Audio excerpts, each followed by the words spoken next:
Hello नमस्कार दोस्तों, आप सभी को स्वागत है आपके अपने यूट्यूब चैनल एना क्लासेज में। दोस्तों मैं नीतीश कुमार।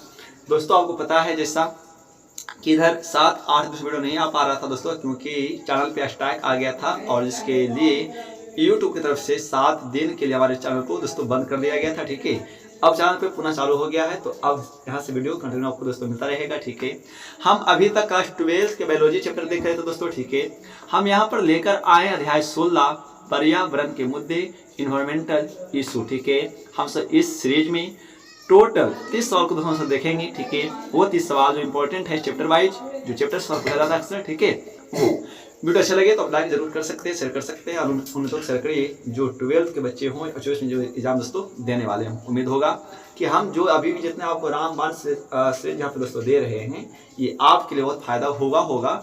यदि अच्छा लग रहा होगा ये सीरीज तो कमेंट में करिए, कमेंट में आप थैंक्स लिख दीजिए या फिर आप वीडियो को एक बार शेयर कर दीजिए दोस्तों। ठीक है, आइए टाइम बात नहीं करते हैं, सवाल देखते हैं। पर्यावरण के मुद्दे का सवाल नंबर 1 रहा कि ताजमहल पर किसके प्रभाव से खतरा बना हुआ है। ऑप्शन ए में क्लोरीन, बी में सल्फर डाइऑक्साइड, सी में ऑक्सीजन, डी में हाइड्रोजन। दोस्तों तो आपको पता है क्या कि ताजमहल पर सल्फर डाइऑक्साइड की मात्रा बढ़ जाने के कारण क्या हो रहा है, धीरे धीरे ताजमहल का रंग हल्का पीला दोस्तों होता जा रहा है। तो इसका ऑप्शन 1 का भी सही हो जाएगा। ठीक है, हम सवाल 2 की बात करें। सवाल 2 क्या कहता है कि यदि वातावरण में CO2 का सांद्रता लगातार बढ़ती है तो उसका वातावरण में क्या प्रभाव पड़ता है। ऑप्शन ए में ओजोन अपक्षरण, बी में ग्रीन हाउस प्रभाव, सी में प्रकाश श्वसन का बढ़ना या डी में घुटन होना। तो आपको पता है कि यदि वातावरण में CO2 यानी कार्बन डाइऑक्साइड गैस की मात्रा लगातार दोस्तों बढ़ती रहेगी तो ग्रीन हाउस प्रभाव हो जाता है। 2 का ऑप्शन दोस्तों भी सही होगा। ठीक है, हम यहाँ पे सवाल 3 की बात करेंगे। सवाल 3 क्या कहता है, सवाल 3 लेकर आते हैं दोस्तों। सवाल 3 लेकर आते हैं। सवाल 3 क्या कहता है, सवाल 3 है कि यदि किसी जल काय में लगातार प्रदूषक पदार्थ गिरेंगे तो उसका क्या प्रभाव पड़ेगा। ऑप्शन ए में BOD बढ़ जाएगा, बी में BOD घट जाएगा, सी में जंतु मर जाएंगे परंतु पौधे जीवित रहेंगे या डी में सभी पौधे मृत रहेंगे। तो आपको पता है यदि किसी जल काय में लगातार प्रदूषक पदार्थ दोस्तों गिरता रहेगा तो BOD की मात्रा बढ़ जाएगी। ऑप्शन ए सही हो जाएगा। हम सवाल नंबर 4 की बात करें। निम्नलिखित में से कौन सा प्राथमिक प्रदूषक है। निम्नलिखित में से कौन सा प्राइमरी प्रदूषक है। ऑप्शन ए में SO2, बी में NO2, सी में CO या डी में ये सभी।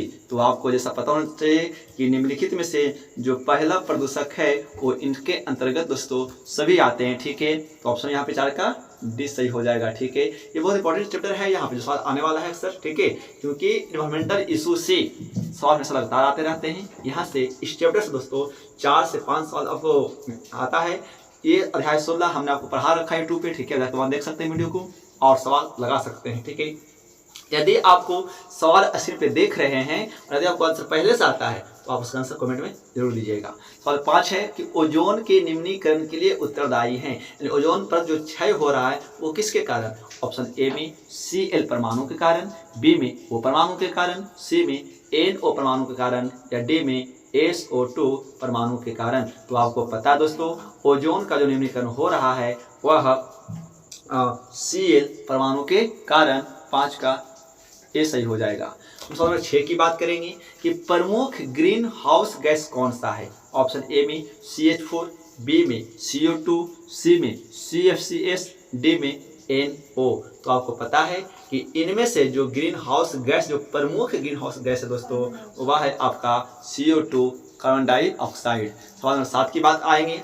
सवाल 7 क्या कहता है दोस्तों, यहाँ पे देख लीजिए। सवाल 7, पर्यावरण दिवस कब मनाया जाता है। बहुत इंपॉर्टेंट सवाल है ये वाला, है ना, कि पर्यावरण दिवस कब मनाया जाता है। ऑप्शन ए में 5 अप्रैल को, बी में 5 मई को, सी में 5 जून को या डी में 5 जुलाई को। तो आपको पता है दोस्तों कि पर्यावरण दिवस हम सब 5 जून को मनाते हैं। ऑप्शन 7 का यहाँ पे दोस्तों सी हो जाएगा। यह सवाल बहुत इंपॉर्टेंट है बोर्ड एग्जाम दृष्टि के लिए। यदि सीरीज आपको अच्छा लग रहा होगा तो लाइक करिए, शेयर कर सकते हैं और मित्रों को। ठीक है, आइए आगे बढ़ते हैं।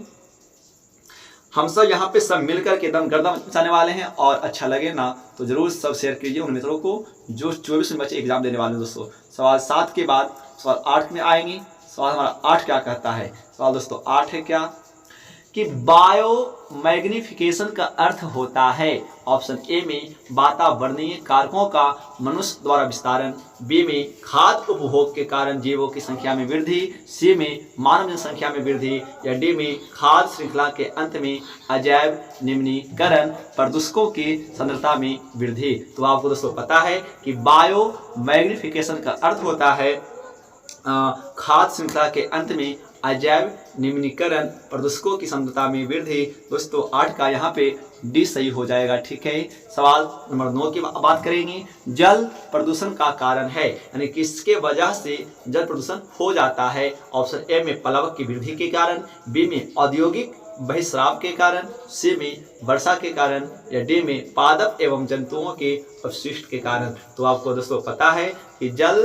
प्रदूषण का जो कारण है वह दूसरा कारण क्या है? औद्योगिक बहिस्राव, यानी उद्योग से जितने भी कच्चा पदार्थ, जितने भी मल निकलते हैं विषैले पदार्थ, यदि उसको नदी में दोस्तों छोड़ दिया जाता है तो वहां से जल प्रदूषण होने का खतरा काफी ज्यादा बढ़ जाता है। तो नो का ऑप्शन बी सही होगा दोस्तों। ठीक है, सवाल नंबर 10 की बात करें। सवाल 10 बहुत इंपॉर्टेंट है, बहुत यहाँ से एक सवाल भी आता है कि भोपाल गैस त्रासदी से आप क्या समझते हैं, या भोपाल गैस त्रासदी क्या था? ठीक है, आपको पता होगा, जब आप पढ़ाई करते होंगे तो वहाँ से आप इस बारे में दोस्तों पढ़े होंगे कि भोपाल गैस त्रासदी क्या है। हम यहाँ पे इसका सवाल लगाएंगे, भोपाल गैस त्रासदी किस विषाक्त गैस के कारण हुई थी? ऑप्शन ए में मीथेन, बी में एथिल आइसोथाइसाइनेट, बी में सी में SOX तथा NOx, या डी में मेथिल आइसोथाइसाइनेट। ठीक है, तो भोपाल गैस जो त्रासदी हुआ था दोस्तों, हुआ था क्या? मेथिल आइसोथाइसाइनेट। ठीक है, इस यह गैस है ना रिसाव हुआ था, जिसकी वजह से हजारों लोगों की मृत्यु हो गई थी। हम इसे भोपाल गैस त्रासदी के नाम से दोस्तों जानते हैं। आइए हम सवाल नंबर 11 की बात करेंगे। हम दोस्तों 11 क्या कहता है?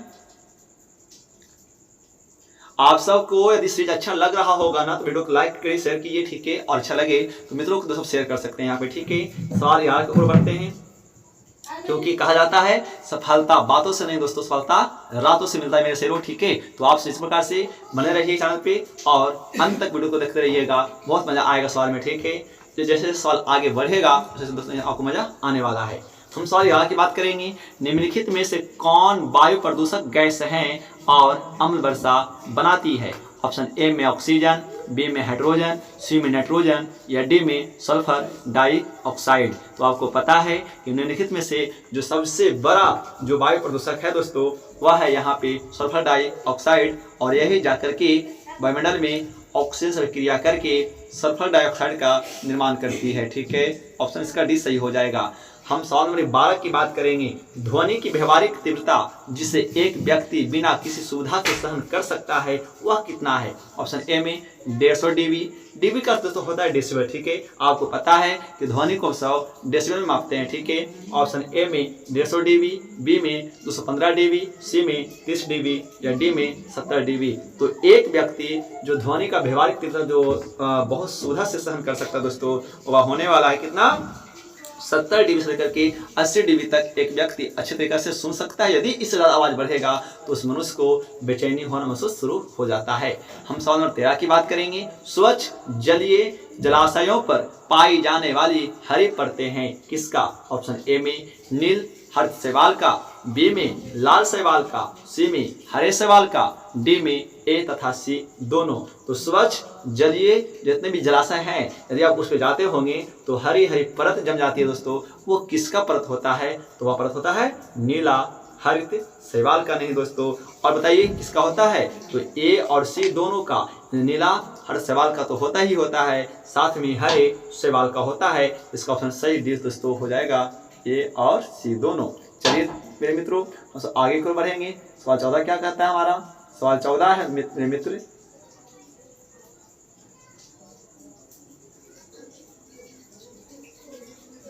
सवाल 14 है कि संपीड़ित प्राकृतिक गैस यानी जो CNG गैस है वह अधिकतम है, यानी सीएनजी में अधिकतम गैस कौन सा होता है? ऑप्शन ए में प्रोपेन, बी में मीथेन, सी में एथेन, डी में ब्यूटेन। तो आपको पता है दोस्तों सीएनजी में जो अधिकतम गैस है वह है आपका मीथेन। ऑप्शन दोस्तों यहाँ पे बी सही हो जाएगा। सवाल नंबर 15 की बात करेंगे। निम्नलिखित में से किस धातु का उत्प्रेरक संप्रेरक में उत्प्रेरक के रूप में प्रयोग करता है? ऑप्शन ए में पैलेडियम, बी में रेडियम, सी में कॉपर, डी में आयरन। तो धातु को उत्प्रेरक संप्रेरक के रूप में जो प्रयोग दोस्तों किया जाता है वह है हमारा पैलेडियम का। ऑप्शन 15 का दोस्तों ये सही हो जाएगा। ठीक है मेरे दोस्त, यदि आपको अच्छा लग रहा होगा अभी का सीरीज तो आप चैनल को सब्सक्राइब कर सकते हैं, लाइक कर सकते हैं दोस्तों, और वीडियो को शेयर भी कर सकते हैं। यदि आपको आंसर पहले से आता है तो आप कमेंट में आंसर भी दे सकते हैं, ताकि आपकी क्षमता पता लग सके, आप में कितना दम है, आप कितने तैयार हैं एग्जाम 2024 के लिए। ठीक है दोस्तों, आइए आगे बढ़ते हैं। सवाल 25 की बात करें यहाँ पे। सवाल 15 के बाद दोस्तों सवाल 16 की बात करेंगे।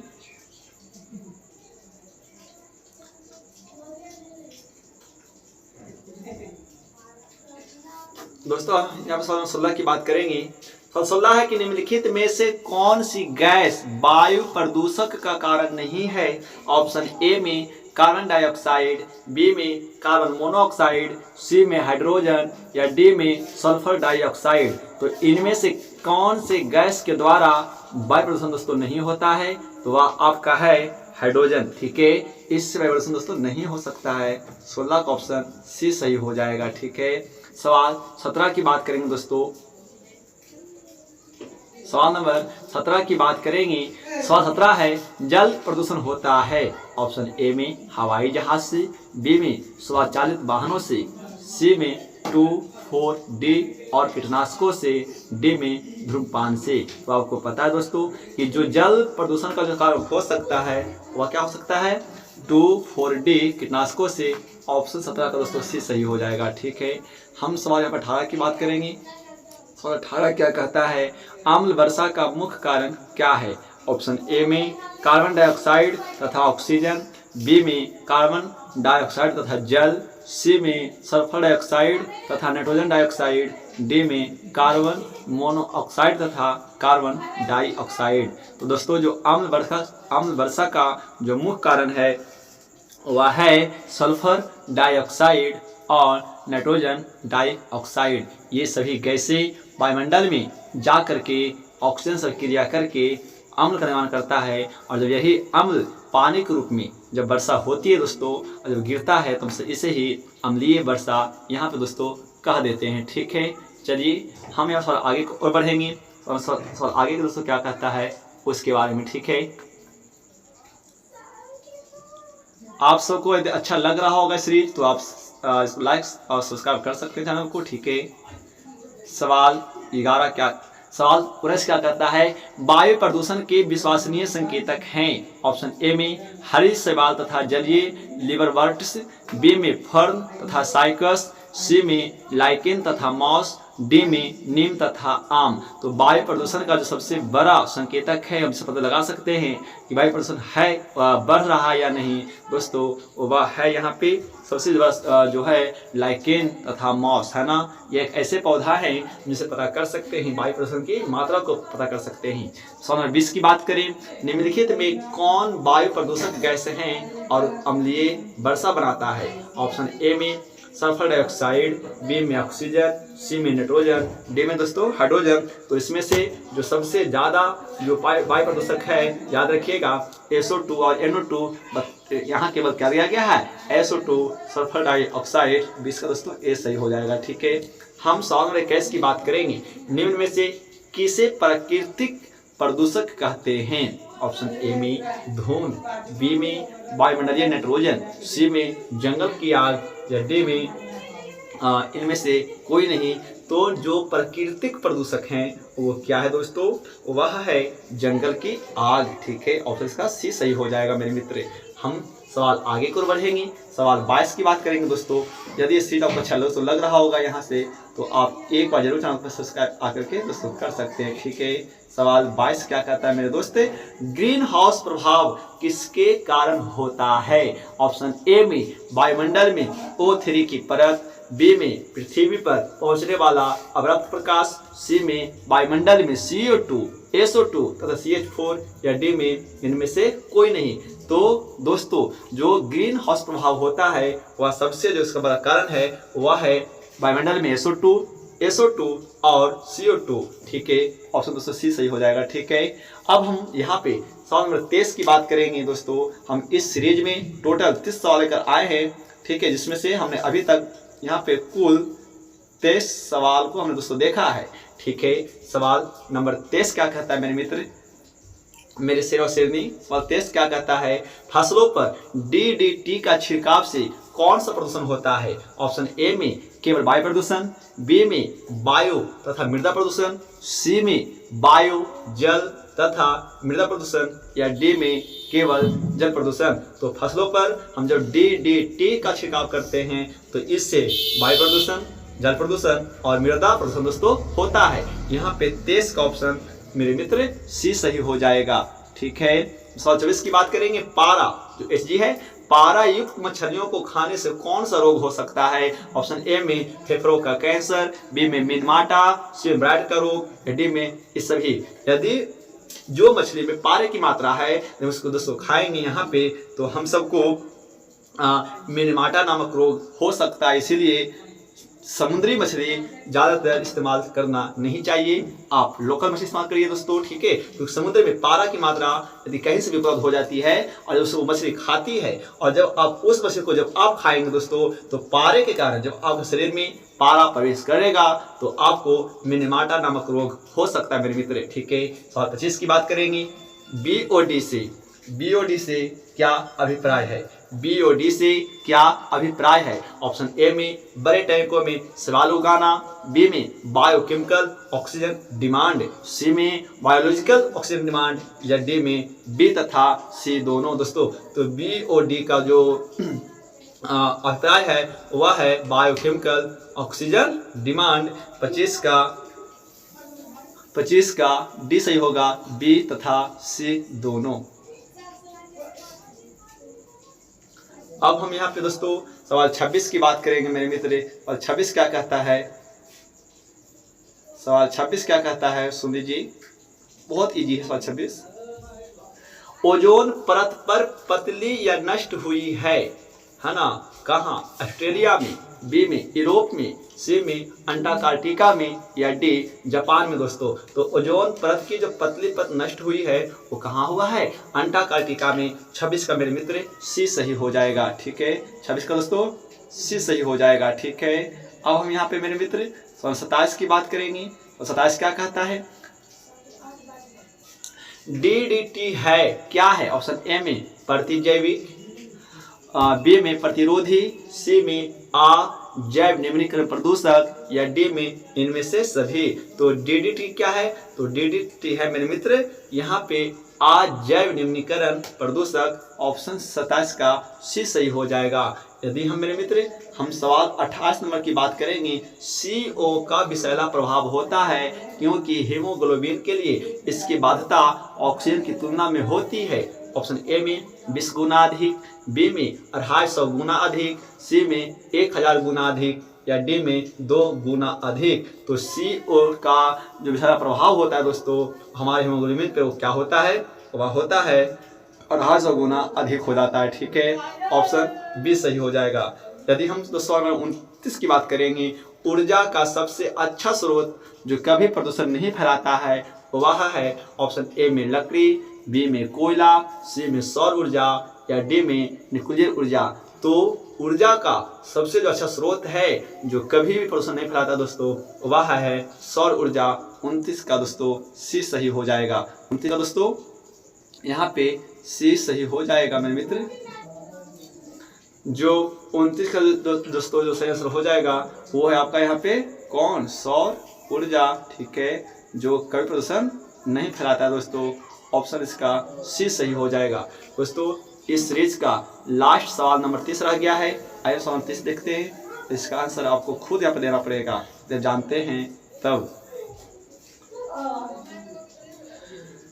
एक जल धारा में बी और डी का उच्च मान निम्न में किसका संकेत करता है? ऑप्शन ए में जल की अत्यधिक शुद्धता का, बी में अत्यधिक प्रदूषण का, सी में जीवाणुओं की बहुलता का, या डी में सूक्ष्म जीवों की कमी का। तो यदि एक जलधारा में जो बी और डी का जो उच्च मान है दोस्तों, वह संकेत करता है यहाँ पे अत्यधिक प्रदूषण का। दोस्तों बी सही हो जाएगा, सॉरी दोस्तों ऑप्शन बी सही हो जाएगा, ऑप्शन बी सही हो जाएगा मेरे मित्र। तो यह था अध्याय 16 पर्यावरण के मुद्दे का 30 सवाल जो इम्पोर्टेंट है एग्जाम की दोस्तों दृष्टि से।